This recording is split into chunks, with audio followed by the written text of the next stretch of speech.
You orang nanti you.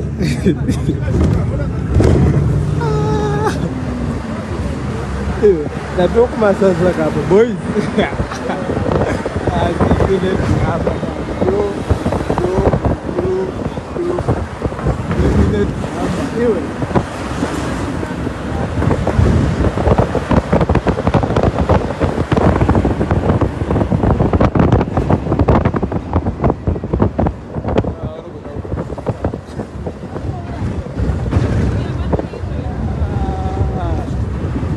Bukan aku jenuh, aku terlalu masa.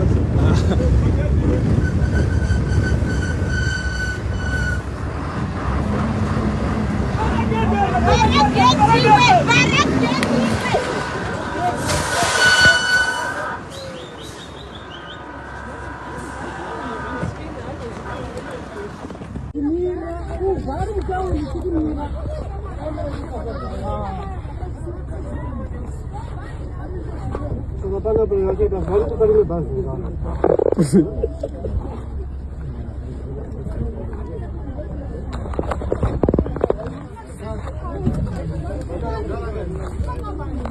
Oh. Nanti kita lepas. Kita rupi.